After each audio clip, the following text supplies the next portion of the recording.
Claudia Brier as Miss Woodruff. Claudia Brier, whose real name was Hortense Risley, was born on May 18, 1918, in Oklahoma, and was 38 years old when she played Miss Woodruff in Father Knows Best, 1956, a stern but kind woman who charmed viewers with her dignity and determination.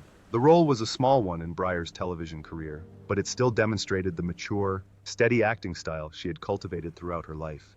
Born into a family of congressmen and later married to actor Paul Brier, Claudia feared being overshadowed by the stars around her. This insecurity led to many conflicts with producers about her being relegated to supporting roles. Even when she starred in Psycho 2, 1983, Brier feared that audiences would quickly forget her.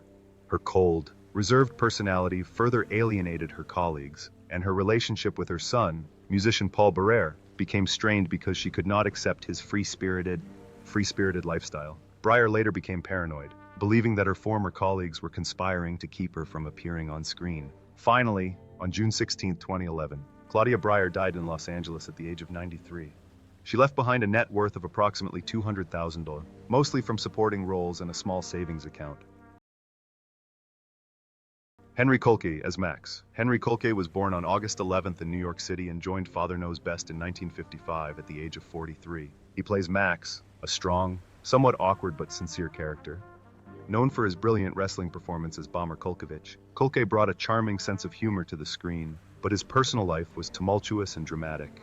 After achieving impressive success in the South American wrestling scene, Kolk struggled to find his footing in Hollywood, often losing his temper when he wasn't given roles that highlighted his athleticism.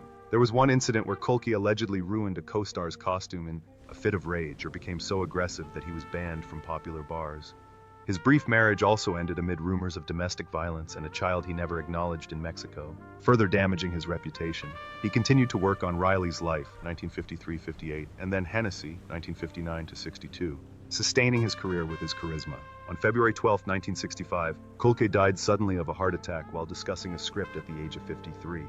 He left behind a net worth of about $50,000, a modest sum that reflected a life of struggle, an unstable career, and a bohemian lifestyle.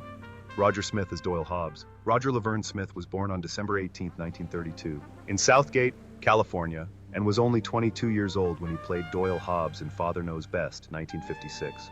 A young, elegant and ambitious man with good looks and self-confidence. This role, though brief, launched Smith's promising career on American television. But behind that charming smile was a journey filled with turmoil and challenges. Smith quickly rose to fame with his role as Jeff Spencer in the 1977 film Sunset Strip, but in the early 1960s, a blood clot in his brain nearly killed him, leaving him with lingering health problems and mental instability. During the filming of Mr. Roberts in 1965-1966, Smith continued to struggle with depression and mood swings, causing tension in his relationship with producers. Then, as he withdrew from public life to tend to the career of his wife, film star Anne Margaret, rumors of his over-controlling ways arose, leading to long-standing conflicts that the public never fully understood. By the late 1970s, Smith had largely disappeared from Hollywood, living so quietly that it was rumored that he had secretly checked into rehab, forcing him to withdraw from public life and quietly support Anne Margaret. On June 4, 2017, Roger Smith died in Sherman Oaks, Los Angeles, at the age of 84, from complications of myasthenia gravis. His net worth at the time was approximately $2 million, accumulated through his acting career and management work. Robert Fulk as Ed Davis. Robert C. Fulk, born May 5, 1908 in Omaha, Nebraska, was 46 years old when he appeared in Father Knows Best, 1954, as Ed Davis, a friendly and witty friend of the Anderson family. On screen, Ed Davis was witty and easygoing, but off-screen, Robert Fulk had a darker and more intense side. His tall and imposing personality led to rumors that he mistreated extras and crew members, earning him the nickname the Backstage Sheriff. His first marriage to actress Alice Frost was reportedly quite public, and the couple were rumored to have had an affair in the 1950s, creating a tense family atmosphere. During the filming of The Left-Handed Gun, 1958, Fulk was also criticized for his arrogance and temper, which strained his relationship with the film crew. His second marriage to Barbara Slater seemed more stable, but his persistent gambling addiction continued to haunt him, forcing him to take sporadic television roles to cope with his financial problems. His gambling drove Fulk to the brink of bankruptcy in the late 1960s, forcing him to turn down major projects and take smaller roles on the television series Green Acres and Bonanza to pay off his debts. His rigid, uncompromising personality increasingly alienated the rapidly changing Hollywood landscape, causing his career to continue to flounder for the rest of his life. Robert Fulk died on February 25, 1989 in Los Angeles of heart disease at the age of 80, leaving behind a net worth of approximately $300,000, his gambling addiction having wiped out most of his life's work.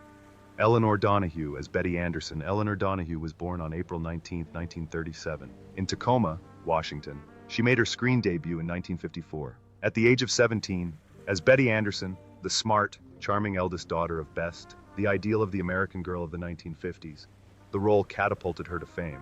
But it also cemented Donaghue's image as a good girl, and she struggled for years to escape Betty's shadow. In the 1960s, Eleanor tried to reinvent herself with roles in television series like The Andy Griffith Show and The Odd Couple, but the pressure of comparison and audience expectations sometimes made her want to quit acting. Furthermore, her first marriage fell apart when she was very young, leaving her with deep emotional scars, self-doubt, and feelings of isolation, even at the height of her fame. Donahghue later remarried to producer Harry Ackerman, had 3 children, and found stability, but admitted that she never fully overcame her fear of failure. During this time, she continued to appear in other television shows, such as Dr. Quinn and Medicine Woman, and occasionally played Betty in nostalgia projects to honor and shake off the burden of the past. In 2025, at the age of 88, Eleanor Donahghue is still in great shape, occasionally appearing at Father Knows Best fan events, and is highly regarded for her grace and professionalism. Her net worth is estimated at $3 million, reflecting both her mental fortitude and her relentless passion for acting. William Faucet as Mr. Trumbull. William Faucet Thompson, born September 8, 1894, in Georgia, was 60 years old when he appeared in the 1954 film Father Knows Best, playing Mr. Trumbull, a strange but kind character who brought tender and sympathetic moments to the audience. On screen, Faucet was portrayed as a wise and kind man. In real life, however, he had an unpredictable and complex temperament that worried many people. Despite holding a doctorate and being respectfully addressed as Doctor, Faucet was once suspended from teaching for alleged inappropriate behavior with students. The scandal was never fully resolved, but it was temporarily quelled by his status as a decorated veteran of the Legion of Honor. During productions of the Seminole Uprising in 1955 and the Comancheers in 1961, Faucet continued to carry a pistol for fear of being harmed and even vehemently accused a stagehand of vandalizing his property, creating an atmosphere so tense that many of his colleagues shunned him. His paranoia also spilled over into his personal life, gradually alienating him from his children. It is rumored that he had not spoken to them for more than a decade before his illness.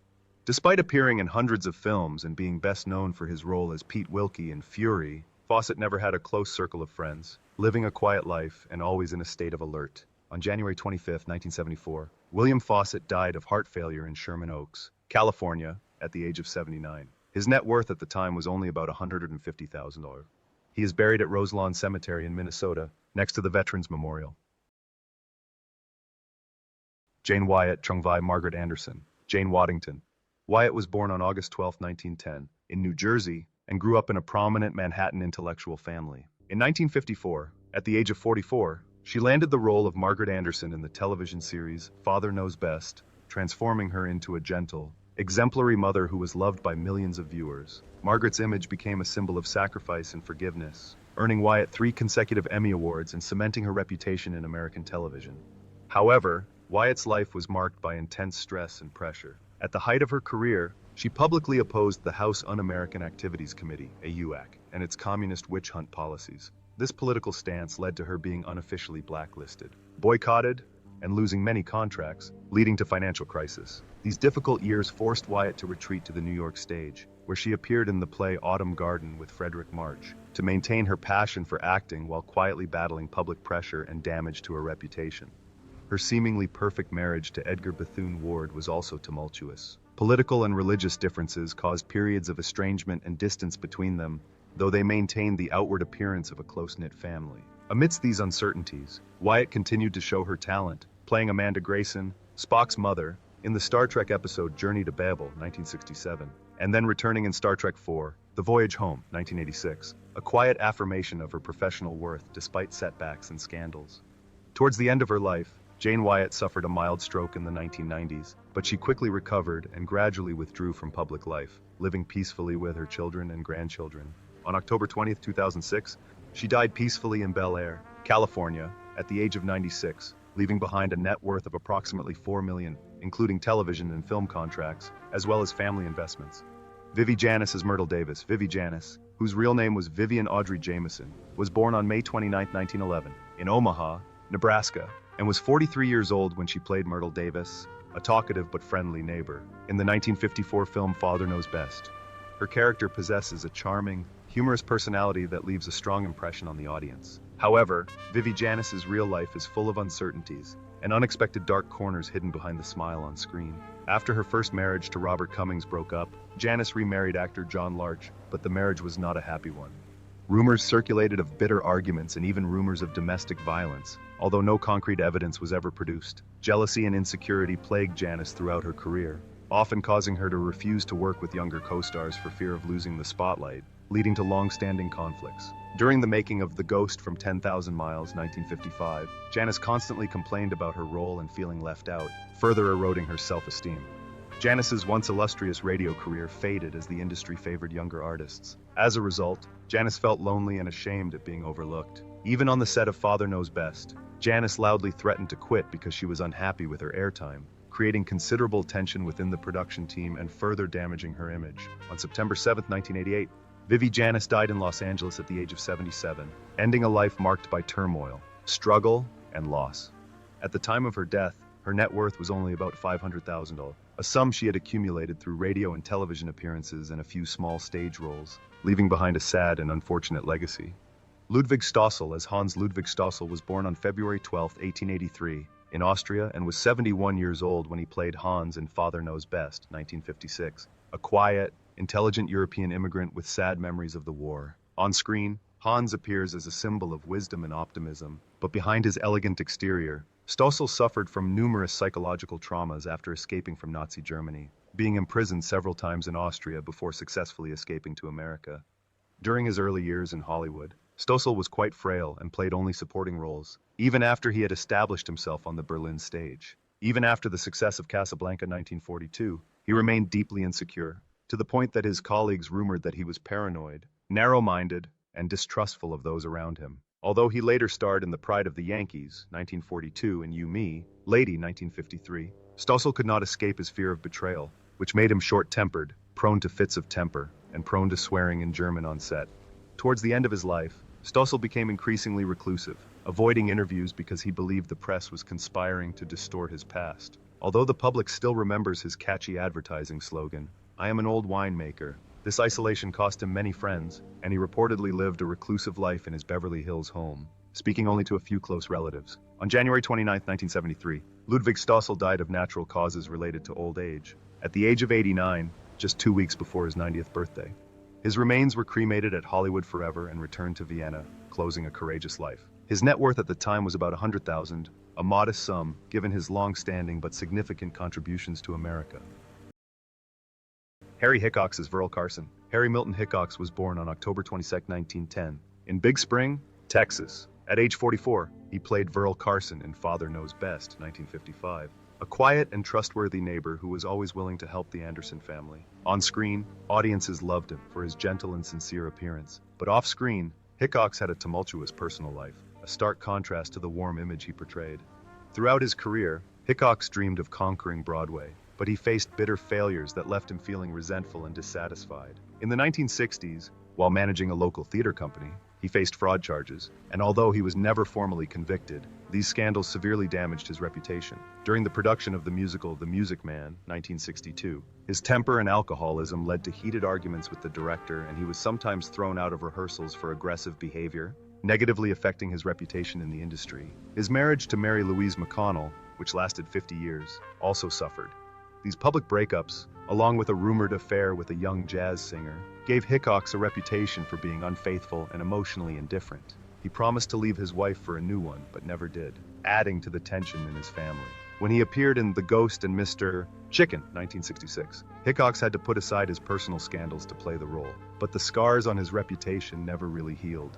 Harry Hickox died on June 3, 1994, in Los Angeles at the age of 83 from chronic obstructive pulmonary disease. At the time of his death, his net worth was only about $200,000, largely depleted by legal problems and a dissolute lifestyle. Billy Gray as Bud Anderson. William Thomas Gray was born on January 13, 1938, in Los Angeles, and at the age of 16, he played Bud Anderson, the smart and energetic middle son in the comedy Father Knows Best. He became a role model for American teenagers during the show's run from 1954 to 1960. However, when he stepped away from the spotlight, Gray struggled with harsh realities. The film industry never allowed him to experience a normal childhood, the rush to school, the makeshift shelters, and the loneliness of fame. Just 2 years after the film was completed, Gray made headlines when he was arrested for marijuana possession in 1962 and admitted to using the drug since he was 15, even while filming Father Knows Best. The case shattered Bud's good-natured image and nearly derailed his film career, forcing Gray to find a new path. In the 1970s, he took up motorcycle racing and began to make a name for himself as a racer and inventor, later achieving success with the creation of the F1 guitar pick, a product that was highly regarded by musicians. Gray repeatedly claimed that the show Father Knows Best was unrealistic and imposed limited expectations on him, leading to deep resentment toward the entertainment industry at the time. 2 failed marriages further cemented his rebellious reputation, but also contributed to the development of a free-spirited personality that was far from the ideal teenager. In 2025, Billy Gray is 87 years old and still lives in the Topanga, California, home he bought during the Daddy Knows era. He focuses on his business, collects motorcycles, and cherishes his independence. With an estimated net worth of $2 million, this is a testament to his journey of ups and downs, but also perseverance. Eleanor Oddley is bookstacker Eleanor Oddley, née Eleanor Zellman, was born November 19, 1905, in Newark, New Jersey. At age 51, she played bookstacker in the film Father Knows Best, 1956, a supporting character whose brief appearance left an impression of confidence and composure. On screen, Oddley always exuded authority and sophistication, but in real life, she harbored many deep secrets, completely opposite to the calm demeanor that audiences admired. Oddley was known for her distinctive voice, voicing Lady Tremaine in Cinderella, 1950, and Maleficent in Sleeping Beauty, 1959. But her strict, perfectionist personality earned her a reputation as a difficult voice actress. She was once accused of insulting a young actress over a minor pronunciation error, creating a stifling, intense atmosphere in the studio. In the late 1960s, she was even dropped from a major voiceover project for being difficult to work with, a development that hampered her career and left Oddley lonely and alienated from her colleagues. Her personal life was also filled with controversy, as she never married, lived a private life, and rumors of her secret relationship with a costume designer, kept secret due to social prejudices at the time, gradually turned Oddley into a recluse. In the last decade of her life, despite the fame she had achieved with Disney, she rarely left her home. On November 25, 1991, Eleanor Oddley died in Los Angeles of respiratory failure at the age of 86, ending a tumultuous career with an estimated net worth of $1 million, largely from her iconic voice acting roles. Her legacy is both magnificent and lonely. Sam Flint as Mr. Armstead Sam Flint, whose real name was Samuel A. Etheridge, was born in Gwinnett County, Georgia, on October 19, 1882. He was 74 years old when he played the noble gentleman Mr. Armstead in the 1956 film Father Knows Best. In that film, he left a deep impression of dignity and kindness. Audiences remember him as a symbol of seriousness and honesty on screen. However, Flint's real life revealed a harsh reality, full of contradictions and quiet loneliness. In the 1930s, Flint was blacklisted by several theaters for insulting colleagues after he carelessly called one of his leading actresses a hawk, severely damaging his professional reputation. His overbearing personality and sharp tongue gradually alienated Flint from friends and colleagues, forcing him to take supporting roles, such as in It's a Wonderful Life, 1946, just to keep his name. His marriage to Ella Etheridge was also tumultuous, with Flint famously making a rule that he would not take a role without his wife, leading to conflict and deep isolation within the artistic community. It was later rumored that Flint cut off contact with his children after a heated argument and even disinherited one of them in his will, leaving a psychological scar that never healed.